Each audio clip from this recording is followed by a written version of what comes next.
Jet fuel shortages could be less than 3 weeks away in Europe if the Strait of Hormuz is not fully reopened. That's the warning from an industry body that represents airports in the EU. So, as the crisis in the Middle East drags on, just how prepared is Europe's aviation industry if this becomes a reality?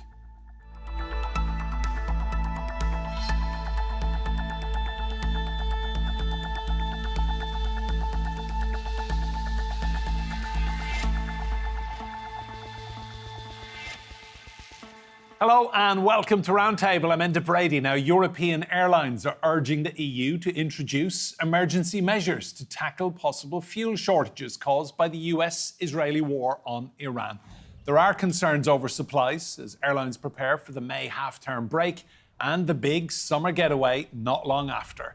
40% of the world's jet fuel transits through the Strait of Hormuz, which has effectively been closed since the conflict in the Middle East, triggering the worst oil disruption crisis on record. Scandinavia Airlines was the first major European carrier to cancel flights amid rising fuel costs, with others following suit and a hike in fares quite likely. An EU spokesperson told Roundtable there's no need to panic just yet. We do not have evidence of any fuel shortage in the European Union, but we are very concerned as regards jet fuels. That can become a shortage issue in the next weeks unless there is some kind of change in the Strait of Hormuz. Member states have various amounts of stocks of both crude oil as well as refined products, including kerosene, jet fuels, etc. And for the coordination, precisely, it is not for the Commission to give out these estimates because this is something that is information that we get from our member states. We don't know how long this situation is going to last. It is clear that European passengers probably have to prepare for airline tickets to become more expensive at the time for the time being, and then probably we might see a situation where flights get cancelled. We are doing everything we can, obviously within our competencies for this not to happen, because this situation now, it really exposes European Union how vulnerable we are when faced with situations like this, because we are heavily dependent on imported fossil fuels, included jet fuels. Well, let's bring in our guests to discuss this. Joining us from Manchester in England, we have Fabrizio Poli. He is an aviation advisor and a partner at Jet 365. That's a company providing private jet charters. He's also the author of Be Aware, But Don't Care. And I'm delighted to say, joining me in the studio again, we have John Strickland, who is an air transport consultant. Sally Gethin is an aviation and travel journalist. And Anita Mendiratta, who is a special advisor to the Secretary General of UN Tourism. You're all very welcome to this roundtable. Anita, to you first of all this reporting, is it fake news or should we be worried? We should be worried, but the degree of worry depends on where it is in the world. That's the important thing. So when we look at the UK and Europe, there is very good reason for concern, not only because of limitations, but because of the nature of jet fuel. It's very different than raw crude because it needs to be processed, it needs to be handled very careful in distribution, and it's just-in-time deliveries to airports. So it's not as if we can store it in large volumes, and that's where the concern is. John, give us your assessment. What are you hearing from the industry? Well, certainly the context I've spoken to several airlines and a couple of trade bodies, is there is calm, but not complacency. As Anita said, lead times on fuel are short. We're getting clarity, certainly over a 4 to 6 week time frame. Everybody believes normal operations over that time. Of course, a lot of work is going on behind the scenes to ensure that continues as we move towards the peak travel season. And I think to put it in context, there are more challenging parts of the world currently. For example, in Africa, Nigeria, Ethiopia, in Asia, Vietnam and the Philippines. There we've actually seen some restrictions on airline flying because of shortages of fuel. Sally, it begs the question, how long then until we see restrictions or changes in Europe? Well, the word on the street is that it could be as early as May. Michael O'Leary of Ryanair has said that already, but it's a very fast-moving picture, and pretty much every day as the headlines come out about what is happening in the Straits of Hormuz, it's just completely evolving all the time. And we've got mixed messaging. So we've got messaging coming from the regulatory aspect, like nothing to see here, everything's fine. But actually, airlines are very concerned. They're making contingency plans, and that will impact the passenger, the air traveller. Thanks, Sally. Fabrizio, to you, what are you hearing? What are you feeling at the moment? Well, I don't think there's going to be a problem with shortage. I think the problem is if you're traveling like from Europe to Australia and you have to go over the part of water where the so-called instability is at the moment, you're going to have to, fly around it, which means an extra 15% of fuel burn. So I think that's the issue with particularly the airlines that are flying over that region, is the extra miles they have to cover to get to their destination. And so they're burning more fuel. So they have to think, well, do we have to increase the price of the ticket because it's costing more money to get the airplane from A to B? And Fabrizio, you yourself are a pilot. You flew for Ryanair for years. Their CEO, Michael O'Leary, a very astute businessman, he has come out and said he could be cutting flights by 5 and 10% of their schedule this summer. Well, I mean, he's very good at getting media attention and advertising the airline and filling seats. I'm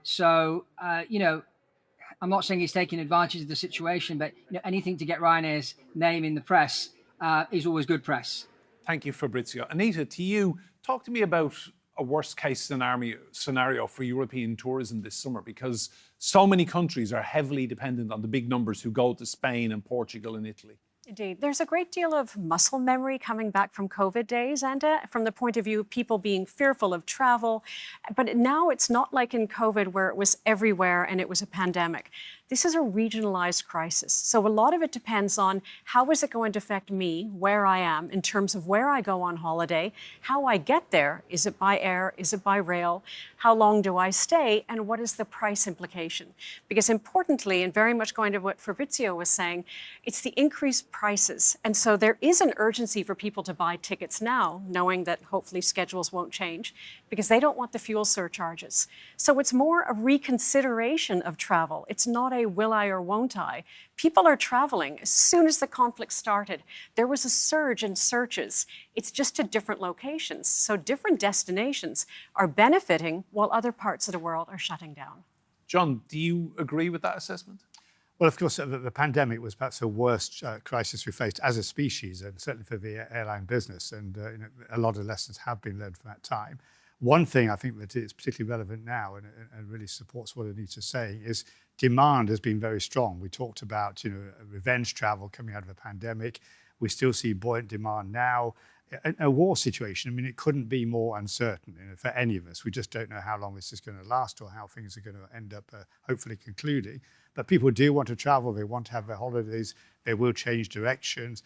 Airlines as a whole, it's an industry where if you have a day without crisis, it must be unusual. There's always some kind of crisis to manage, whether it is a pandemic, economic shocks, geopolitics, strikes, you name it. Airlines always have to do contingency planning. They have to manage many moving pieces, not least the price of fuel. And that is especially volatile right now. And at the same time, look at the interest of the customer. They don't want to stifle off demand in anything they do either. Have you noticed any changes, John, in pricing in the last few days and weeks? There has been changes. I mean, some airlines, for example, in the US, carriers don't tend to hedge. They don't have contracts where they buy fuel at pre-agreed prices and a price in advance. So United, for example, has talked about a 20% price increase. We've seen similar increases coming through in Asia. Again, US carriers, to try to avoid putting actual ticket prices up, are doing things like raising baggage fees. Because the ticket is what we buy. Maybe there's a degree of discretion in what we actually take with us. Airlines don't want to lose us on that seat. And we know once the passenger is booked, they may pay more for the actual baggage and so on that they take with them. But as I said, it depends on the airline you're talking about. If an airline is hedged, it is much more insulated right now. If it's buying fuel on the daily spot market price, it's exposed. And that also means that not only are they looking at pricing, some airlines have actually cancelled flights, which have now become marginal to operate. And the actual cost of operation is more than the revenue they could expect to earn. SAS is an example. Sally, these airlines, they buy their fuel a long time in advance, don't they? So a short-term problem like this, and admittedly it's still going on now, 9-10 weeks in, but a lot of these big airlines, they will have their fuel bought for 2027. Well, there's no one size fits all. Just because it's a large legacy carrier doesn't mean to say they come to the same agreement with their providers. So they'll each be exposed to risk in different ways. And also it's quite a complex sort of algorithm for them because it'll depend on the profile of that airline, their demographic, so many other factors at play. And I think this exposes somehow the frailty but complexity of airline operations, how they operate, the routes they choose. But they will be making longer term decisions, contingency plans now in terms of like aircraft they might have on order, perhaps deferrals where they can manage them, because they've got to think about the really long term, about fitting their resources to actual demand. And that's why this is so hard and confounding for them, because it's such a fast-moving picture at the moment. Uncertainty, that's the Yeah, bottom line, definitely. isn't it? President Yes. Trump, one day he wants Yes. help opening the Strait of Hormuz, the next day he's going to do it, and it changes. Airlines, you can forgive airlines almost for not being able to plan. I think also, how could they have foreseen that the Straits of Hormuz would be the main headline and that actually that would hit them in the jugular, really? I don't think anybody probably anticipated that at all. That's usually would have been left to the politicians. But it has also exposed problems with the supply chain of oil and jet fuel, and the problems with, you know, the number of refineries. And in Europe, the regulatory bodies have now written to the EU and said we need to map these refineries. We need more of a plan because, you know, it's exposed this Achilles heel within the jet fuel supply to airlines anyway. Fabrizio, to you, have you any concerns about getting fuel for everything you need to do for the next few weeks? No, there doesn't seem to be a problem. I mean, we do a lot of private jet charters, and you know, all the FBOs around the world are fueling these jets. I think the long-term problem here is a lot of the Middle Eastern economy has been based on, you know, Emirates and Qatar Airways in flying people from Europe to Australia and stopping off in Dubai and Doha, and people either catching a connecting flight or staying maybe in Dubai or Doha for a few days and spending some money and then going on to Australia. So what if some of the airlines are doing now, and they've already kind of been planning this, is can we fly straight away from the UK to Australia? Virgin Atlantic, British Airways are looking at doing this. And then, of course, we've got Turkish Airlines with the expansion of Istanbul Airport, which could end up becoming the new hub because it's away from the Middle East. And also another interesting place would be Riyadh. In Riyadh, they've just launched Riyadh Air, which is on the western side, so it's away from the Strait of Hormuz and all that heated up area there. And so these are things that are happening. But we also have to see, you know, what is the real story behind this whole war? And a lot of it is to do with controlling China's supply of energy. I mean, China is way ahead of America as far as technology is concerned. And China getting a lot of their oil from Venezuela, which is now under US control, and from Iran, which is almost under US control. So this is going to hit the Chinese economy, and it's going to increase the price of China producing their technology, which is going to increase the price of those goods, which then could maybe favor President Trump's plan on making things in America and try and level out the price and become more competitive with the Chinese products on the market. So this is kind of the big long-term play here in all this. Yes, you know, there's all this bombing going on, which is now momentarily stopped. There's these talks going on, trying to create a peace treaty between the two. And everybody's in panic mode. But let's just put our emotions to one side. Let's just sit back a minute and look at the big picture. And how is this going to affect the world economy in the long term? Thanks, Fabrizio. Anita, a friend of mine who ran one of the biggest airlines in Europe, a legacy carrier, he said to me after COVID that COVID had wiped out every penny of profit every airline had ever made in the history of aviation. And now this comes along when they're just trying to get back into the black. CEOs must be screaming out for some guidance here. Oh, no question at all. Because I think what's really important about what you're saying, and it goes to Fabrizio was speaking about, I separate the military action to the collateral damage. What we're talking about is the collateral damage. Because even when it comes to jet fuel, it's not about the price, it's not about purchasing, it's deliveries because of those short-term nature.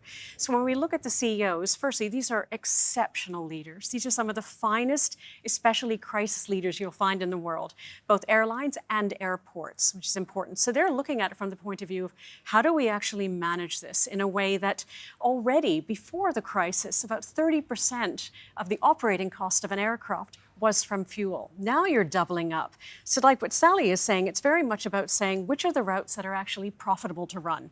Those are not low-cost carrier routes. Legacy carriers are benefiting greatly because they're using diversions, et cetera, but those have always been 30 to 40% higher than those Middle Eastern carriers. The Middle Eastern carriers are slowly coming online. The tourism, however, has dropped substantially, but we're going into summer. It was already a down period. So the airlines are working very carefully on where can they allocate fuel, where can they allocate aircraft and their crews based on what is the summer going to look like. And that's where we're seeing BA, Air France, KLM, making much more focus on Asia rather than their traditional routes because they can, and they don't have the competition from the Middle Eastern carriers. John, just come in on that point, the mitigations that airline bosses will put in place. What can you see them cancelling if it does come to it?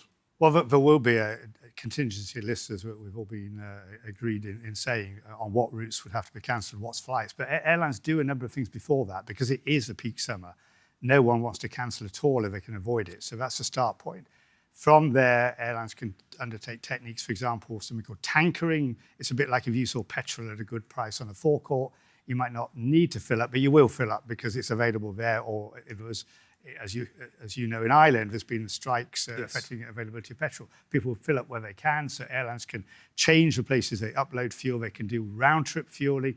On long-haul flights, they can make technical stops. It's quite a headache to have to do it in terms of the extra time of the crew needed, but they can make stops. Qantas right now, for example, is stopping its normal non-stop Perth London via Singapore to upload fuel. So those are things to keep the show on the road fully. Sally, to you, people watching who are thinking about a well-earned summer holiday, should they be worried? What's your advice to people who haven't booked a holiday yet? I think just go ahead with your plans anyway, because as we've all said, airlines are always going to take the hit from whatever is going on with geopolitics. It happened with the Ukraine war and, certain zones they couldn't fly over. So it's important that people still go ahead with their plans, but obviously judiciously. And possibly, yes, they will possibly have to pay more for their flights. Virgin Atlantic has just announced the amount of extra they're adding to their airfares. But they said even with that, they can't fully absorb the cost of that rise in fuel. So yes, it could be more expensive, but definitely go ahead and make your plans for travel. Any concerns about profiteering by certain airlines, or are they just reacting to dynamic forces in the market? Well, I've never heard of an airline trying to profiteer from this crisis, if you like. In fact, I think that there's almost this fatigue in having to constantly adapt to all these new pressures. There's definitely cutthroat competition amongst airlines to, create a profit. And in some cases, the profit per passenger is just down to the cost of a coffee, as little as that. The Airlines Trade Association, IATA, has often pointed that out. So in some ways, it's not an industry for great profiteering in many ways, but some airlines, especially low-cost airlines, have managed to find a way to create the best profit from the least operating cost. Thank you. Fabrizio, what's your business been like over the last few weeks? Any trends or anything interesting to tell us? Yeah, very difficult to get planes into the Middle East. We had a request the other week to fly 4 people and 3 dogs out of the Middle East, and I couldn't find pilots willing to fly their airplane into the Middle East to fly these people back over here. So this is what's been going on. So there's been a lot of restrictions and difficulty, but certainly those having a private jet or those that don't have a private jet, when things like this happen, I mean, I always say there's 3 million people in the world that can afford a private jet, but only 35,000 people actually own one. So I think this number's increasing and will increase even more as this type of crisis happens. The guy with the millions of dollars is going to say, if I had my own plane, I could just decide to go. And I know my bags are going to get there. I know there's not going to be a delay. And if I have to fly around a certain area, I just fly around and I still get from A to B. And so I think that, and I certainly see we're getting more requests for people that want to buy aircraft over the last few months. And in particular now with this situation that's happening, more people are saying, you know what, I've always thought about buying a private jet. Now's the time to buy one. Fabrizio, can I ask, what does it cost to fly 4 people and 3 dogs from the Middle East back to the UK? Well, it used to cost like $120,000. Now that price has gone up to about 200,000. And people are happy to pay that. Well, those that have it, they do. Wow. Anita, are you surprised by that? That there's clearly people with that level of cash who want to get home with their dogs and they will pay $200,000 to do so? Indeed, because there's still a great deal of anxiousness and fear. And so it is about really moving to a place where people have peace of mind. But I think just one thing I want to raise, and this is what's really important about this conversation to me, is that I'm an idealist. Good has to come from this. People are traveling, they're going to different destinations. So when the Middle East opens up again, which is the GCC is one of the strongest regions in the world, and 60% of GCC's tourism comes from the GCC. So the baseline globally is going to lift. And if anywhere can pull it off, again, you have Dubai airports with Paul Griffiths, you have Issam at Dubai.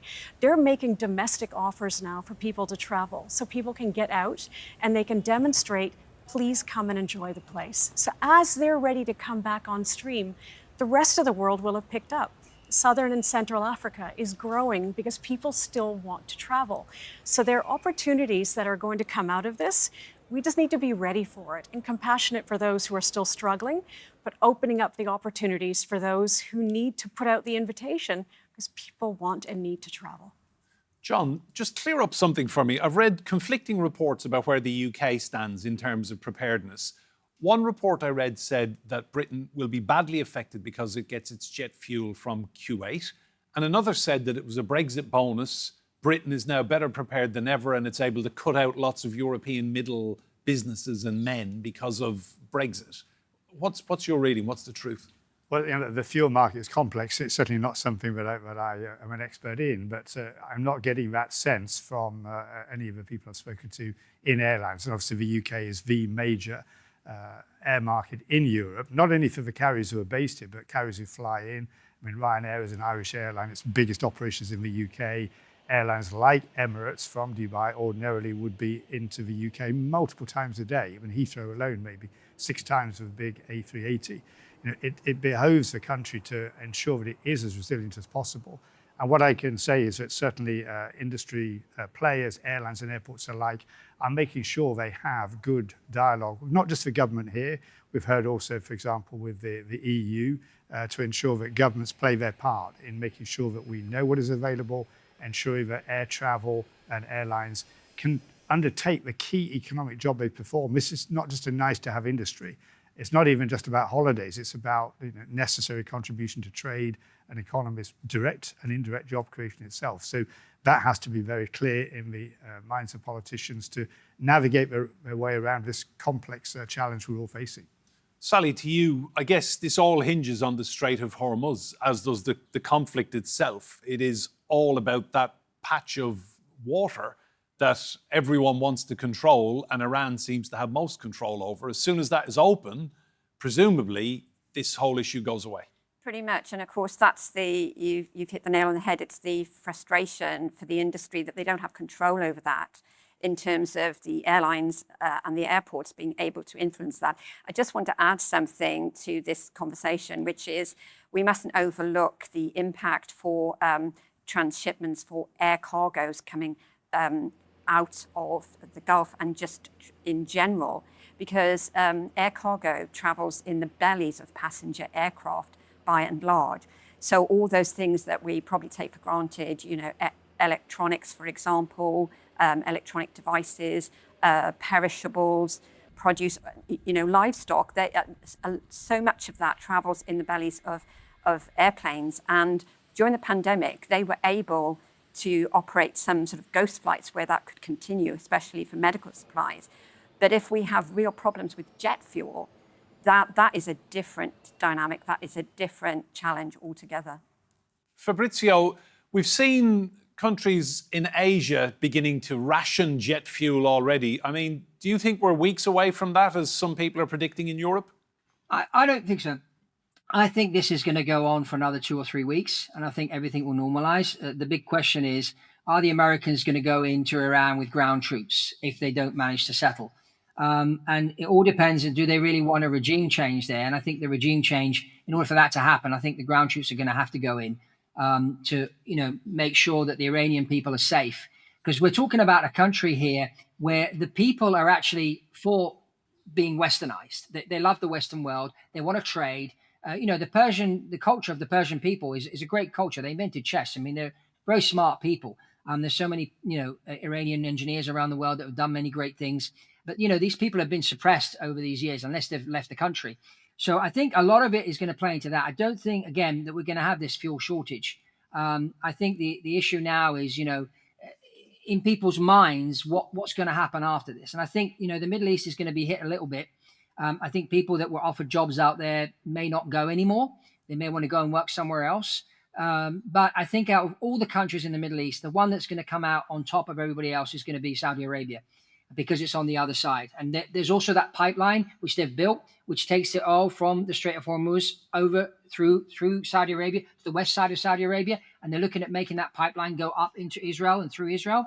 And so if they start, expanding that pipeline, it's going to take away all the pressure from the Strait of Hormuz and that. And this will improve everything for everybody.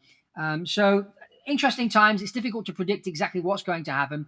There's a number of things. But as I say in my book, Be Aware But Don't Care, we have to be aware of these things. But then we have to think about our own personal economy and what we're going to do about it and what can we do about it. Fabrizio, thank you so much. And my thanks to Sally, Anita and John here in the studio as well. Thank you all. Remember, you can see more discussion and debate on our YouTube channel. Search for Roundtable TRT World. But for now, from me, Enda Brady, and all the team here, goodbye and thank you for watching.